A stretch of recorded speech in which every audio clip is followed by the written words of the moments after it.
En FaceTime avec sa mère, elle a dit: « Relax, je m'amuse juste.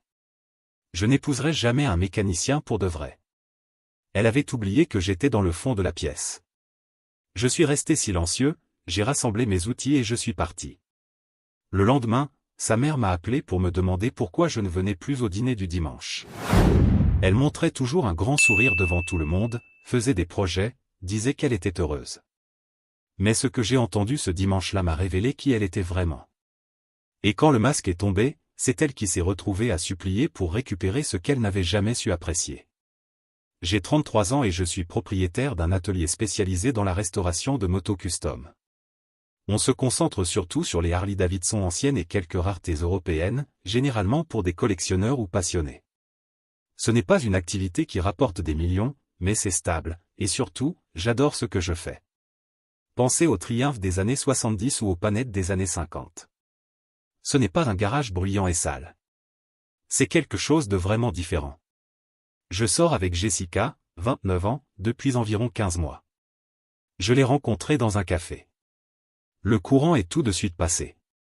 Quand je lui ai parlé de mon travail, elle avait l'air intéressée, elle m'a posé plein de questions sur la restauration et elle est même venue plusieurs fois à l'atelier pour voir les projets de près. Sa famille, par contre, c'était une autre histoire. Classe moyenne supérieure. Ses deux parents sont comptables, très axés sur la carrière, le statut, et cette idée classique de « réussite ». Sa mère, Linda, dès le premier jour, a été polie mais froide. Elle me posait toujours des questions sur mon plan d'affaires, si je comptais développer ou diversifier. Jamais impolie, mais on sentait bien qu'elle n'était pas fan de la relation. Après environ 6 mois, c'est devenu une routine d'aller dîner chez eux le dimanche.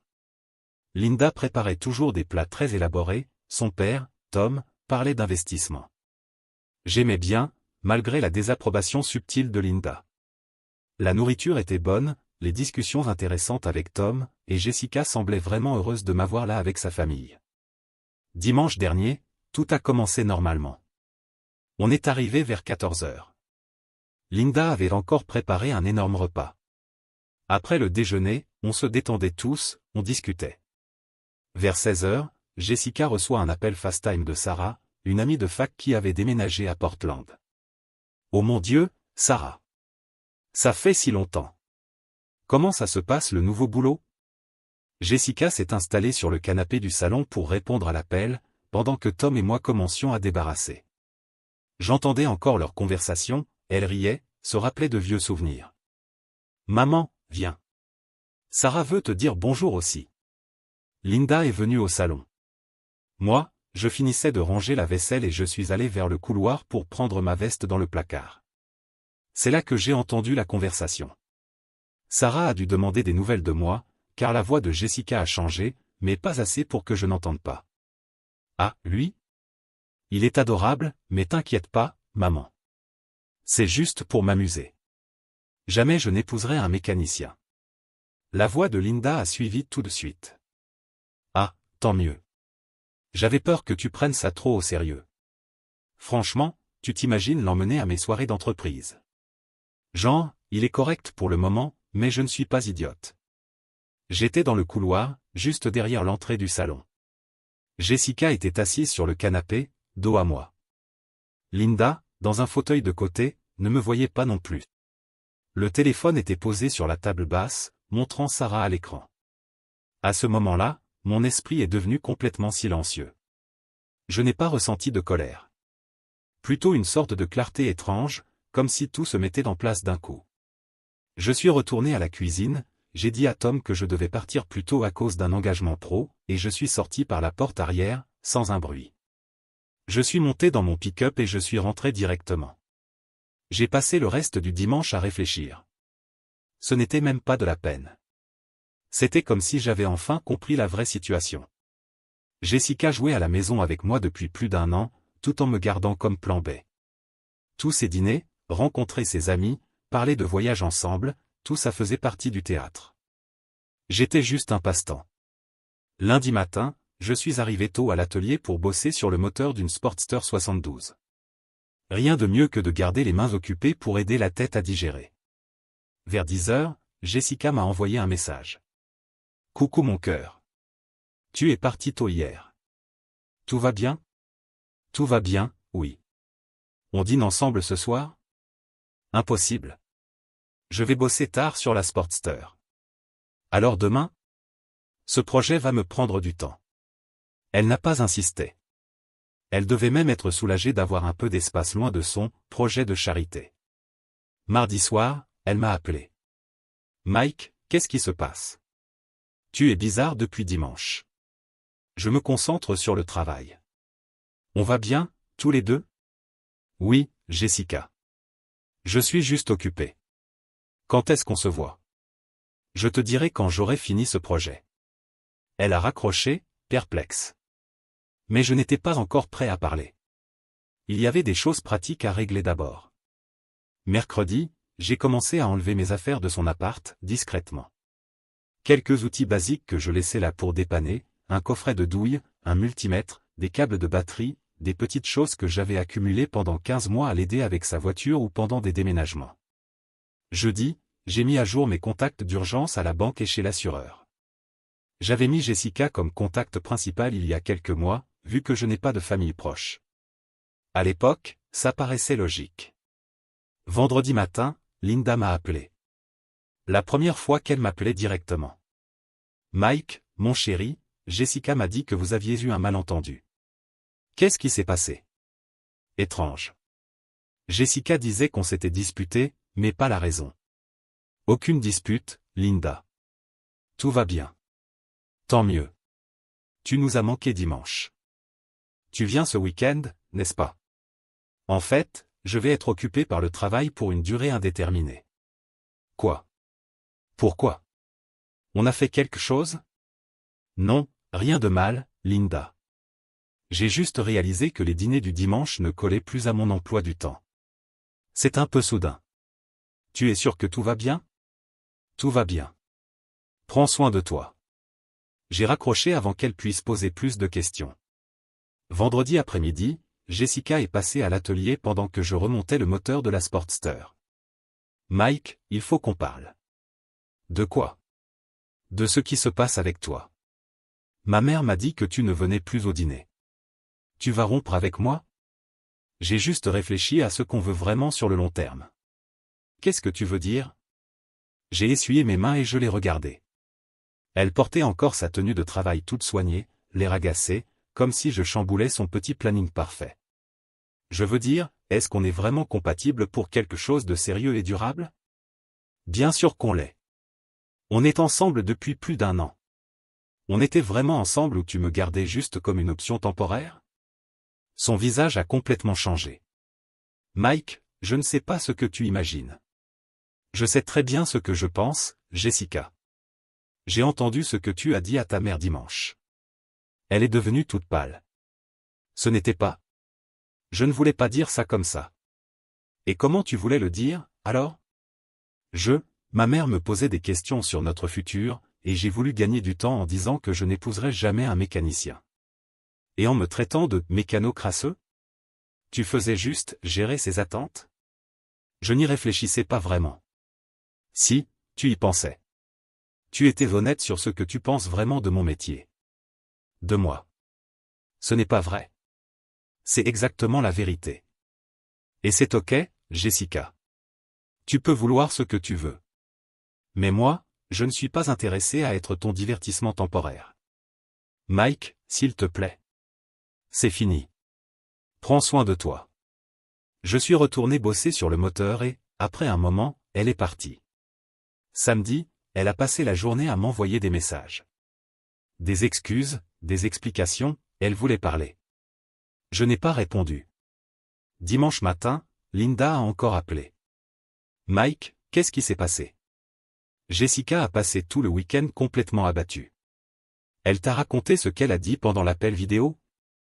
Elle m'a dit que tu avais entendu un truc et que tu avais mal compris. Linda, j'ai entendu ta fille dire à son amie qu'elle n'épouserait jamais un mécanicien et qu'elle ne traînerait jamais un mécano crasseux à vos événements. Il n'y a aucune mauvaise interprétation possible. Silence au bout du fil. Elle parlait de toi? Elle parlait de moi. Et avec toi. Tu faisais partie de la conversation. Un autre silence. Maintenant que tu le dis, je me souviens de cet appel. J'ai cru qu'elle parlait d'une manière hypothétique. Ce n'était pas le cas. Mike, je ne savais pas que tu avais entendu tout ça. Maintenant tu sais. Et tu comprends pourquoi je ne viendrai plus. La conversation s'est terminée d'une manière étrange. Linda avait l'air vraiment surprise, ce qui prouvait encore plus que Jessica lui avait raconté une version arrangée. Dimanche soir, Jessica est venue chez moi. Mike, s'il te plaît, écoute-moi. Il n'y a rien à écouter. J'ai fait une erreur. J'essayais de gérer la pression que ma mère me mettait à propos du mariage. Tu as juste été honnête sur ce que tu ressens vraiment. Non, je ne l'ai pas été. Je t'aime. Tu aimes avoir quelqu'un de pratique qui règle tes problèmes. C'est autre chose. Ce n'est pas juste. Juste? Tu as passé 15 mois à planifier comment me remplacer par quelqu'un de mieux, et tu t'es fait prendre en flagrant délit. Elle a commencé à pleurer, mais j'étais déjà passé à autre chose. Va trouver un comptable, Jessica. Quelqu'un que ta mère approuvera. J'ai refermé la porte. Cela fait maintenant 4 jours. Elle a laissé des mots, des fleurs, elle a même essayé de revenir à l'atelier. J'ai parlé à mon employé, Jake, et je lui ai demandé de ne pas la laisser passer l'accueil. Ses amis ont commencé à m'envoyer des messages pour me dire que je suis borné et rancunier. Mais ce n'était pas un simple faux pas. C'était ce qu'elle pensait vraiment de moi et de mon métier. Elle s'est permis de le dire en pensant que je ne l'entendrais jamais. Je ne suis pas en colère. J'en ai juste fini de perdre mon temps avec quelqu'un qui me voyait comme un simple passe-temps, en attendant de trouver mieux. Maintenant, je retourne à ce que j'aime, construire des motos pour des gens qui apprécient vraiment mon travail. Mise à jour 1. Une semaine plus tard. Cette semaine a été très instructive. Merci pour vos commentaires et votre soutien. Ça fait du bien de voir que la plupart des gens comprennent pourquoi je ne veux pas être le « plan B » de quelqu'un pendant qu'elle attend le bon gars. La campagne de contrôle des dégâts de Jessica était totalement prévisible. Elle raconte à tout le monde que j'ai tout mal compris et que je réagis de façon excessive à cause d'un petit malentendu. Lundi, son amie Chloé est passée à l'atelier. Mike, tu es ridicule. Jessica t'aime. Jessica aime la commodité. Elle a sorti cette excuse juste pour calmer sa mère. Et tu vas gâcher une si belle relation pour une bêtise? Chloé, elle m'a traité de mécano crasseux et a dit à sa mère qu'elle aurait honte de m'emmener à ses événements pro. Et sa mère était d'accord. Ce n'est pas une bêtise. Elle était frustrée, elle a dit un truc idiot. Non, elle a dit exactement ce qu'elle pensait, persuadée que je n'écoutais pas. Chloé a encore essayé de me culpabiliser pendant quelques minutes, puis elle a abandonné. Mardi, j'ai reçu un appel inattendu. C'était encore Linda. Mike, je te dois des excuses. Pourquoi? Pour la façon dont je me suis comporté avec toi. J'ai eu une longue discussion avec Jessica hier soir sur tout ce qui s'est passé. D'accord. Elle a essayé de rejeter la faute sur moi. Elle disait que je la poussais à trouver quelqu'un de plus professionnel, et qu'elle avait seulement dit ça pour me faire plaisir. J'ai dit que c'était absurde. Jamais je n'ai dit qu'elle devait sortir avec quelqu'un de plus pro. Linda m'a expliqué qu'après notre dernière conversation, elle avait commencé à réfléchir à son attitude envers moi. J'ai réalisé que j'avais toujours été un peu distante vis-à-vis de ton métier, sans vraiment comprendre ce que tu faisais. J'ai donc fait des recherches sur la restauration de motos. Beaucoup de gens n'y connaissent rien, moi non plus je n'avais aucune idée du niveau de compétence nécessaire, ni que ces vieilles motos pouvaient valoir une fortune. J'ai jugé sur des préjugés. Ça arrive aussi souvent dans mon domaine.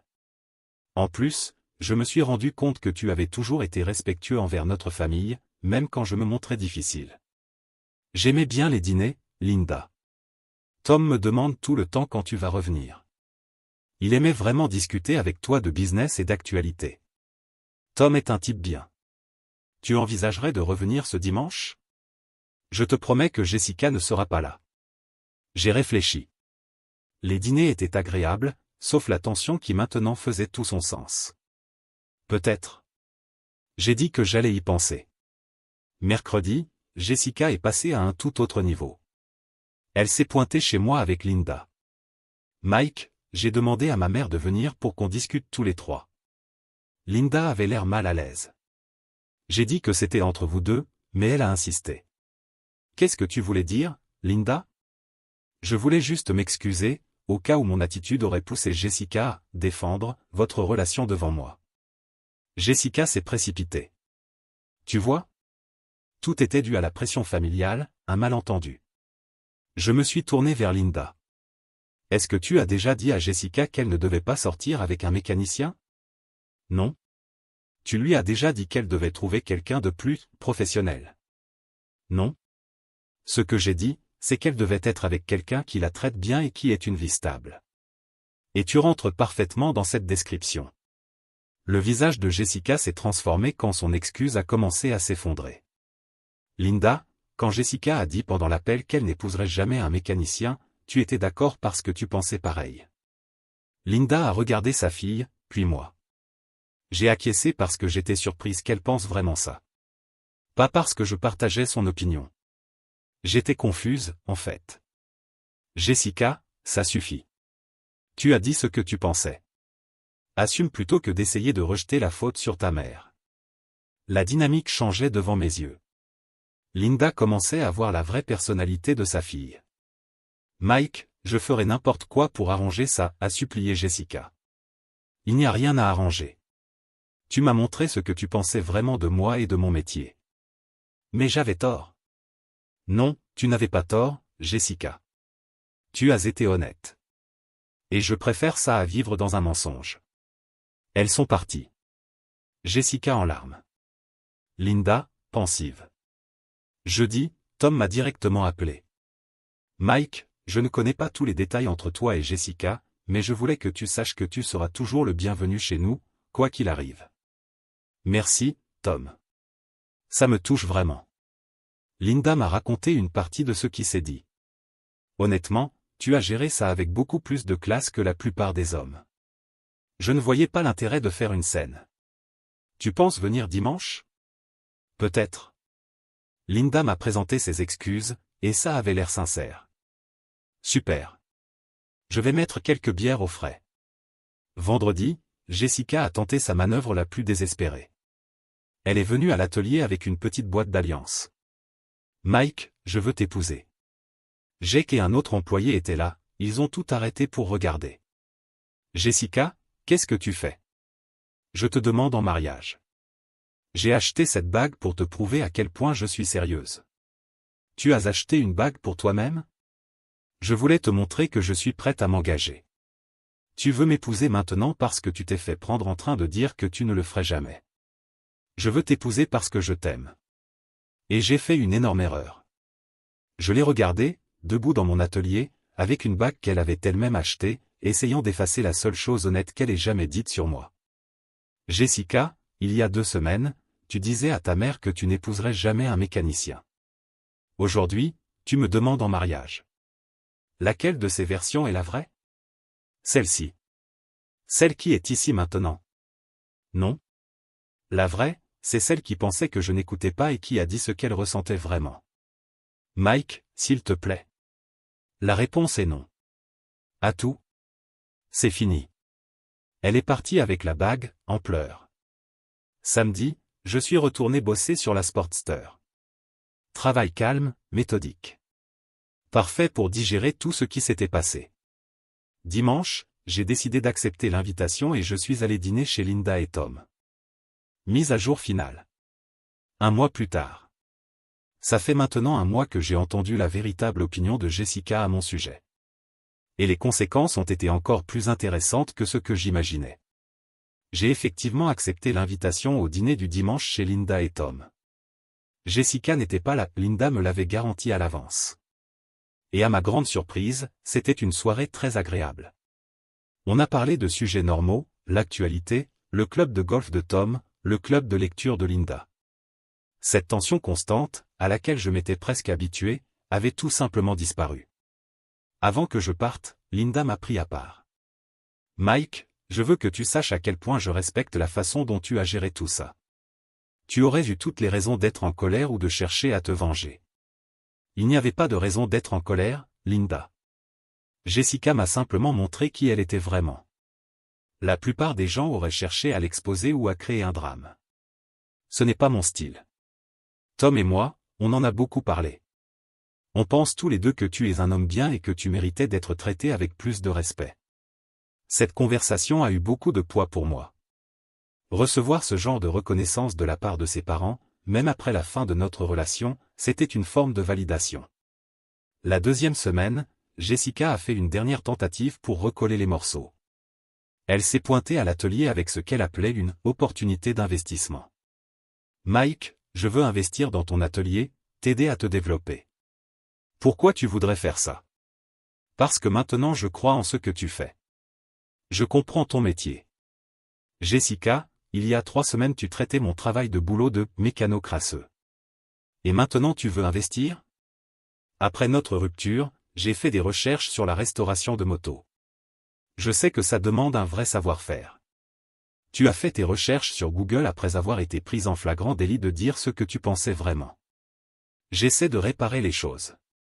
Tu ne peux pas acheter le respect pour mon travail après avoir fait semblant de l'avoir pendant 15 mois. Elle a encore insisté sur son idée des « investissements » pendant une dizaine de minutes, avant de comprendre que je n'étais vraiment pas intéressé. Le plus satisfaisant, c'est de voir comment la dynamique familiale a changé. Jessica raconte à tout le monde que je suis borné et rancunier à cause d'un simple petit commentaire. Mais Linda et Tom mettent les points sur les i. Il y a eu une réunion de famille où, quand Jessica a essayé de jouer la victime, Linda l'a tout de suite coupée. Jessica a dit ce qu'elle a dit, et elle le pensait. Mike a parfaitement le droit de quitter quelqu'un qui a honte de sa profession. Tom a été encore plus direct. Il a raconté à ses amis du golf. Mike est un véritable artisan que ma fille n'a jamais su apprécier. L'histoire s'est répandue dans leur cercle. La réputation de Jessica en a pris un coup, alors que la mienne, ironiquement, s'est améliorée. Tom m'a déjà envoyé 2 clients potentiels, des gars avec des motos vintage qui ont entendu dire que je faisais du bon boulot. Et même l'histoire de « l'investissement » s'est retournée contre Jessica. Quand les gens ont appris qu'elle voulait investir après la rupture, ça a paru faux, calculé, comme si elle essayait d'acheter son retour dans une relation qu'elle avait publiquement méprisée. Pendant ce temps, l'atelier tourne très bien. J'ai pris de nouveaux projets de restauration, dont une Triumph Bonneville de 1969 qui va devenir une véritable œuvre d'art. Un travail stable, payé correctement, et des clients qui apprécient vraiment le savoir-faire. Ah, et je sors avec quelqu'un de nouveau. J'ai rencontré Sarah lors d'un événement de motos anciennes. Elle est infirmière et a elle-même restauré une Honda. Quand je lui ai dit ce que je faisais, sa première réaction a été de vouloir visiter l'atelier et de poser plein de questions sur mes projets actuels. Pas de préoccupation sur le statut ou le prestige, juste un véritable intérêt pour mon travail. La semaine dernière, Jessica m'a envoyé un message. J'ai entendu dire que tu sors avec quelqu'un. J'espère que tu es heureux. Je n'ai pas répondu. Mais oui, je suis heureux.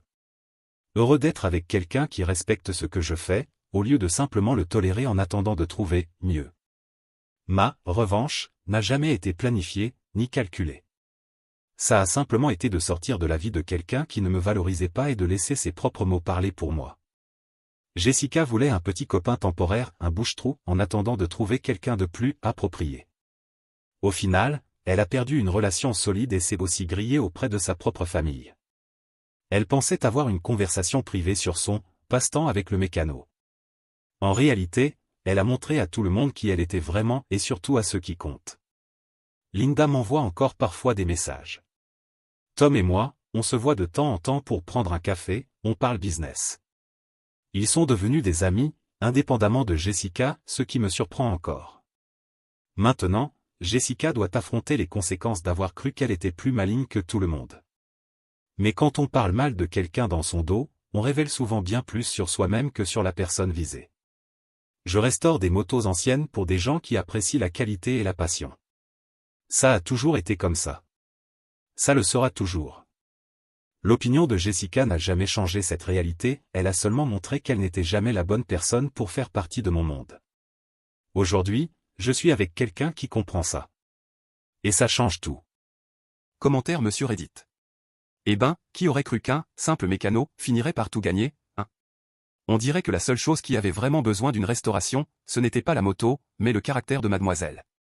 Au final, il a gagné sa liberté, des nouveaux clients et une copine qui respecte vraiment son métier. Il va lui falloir plus qu'un investissement pour réparer ce carnage. Et vous lui auriez donné une seconde chance ou vous l'auriez directement envoyé à la casse? Dites-moi en commentaire.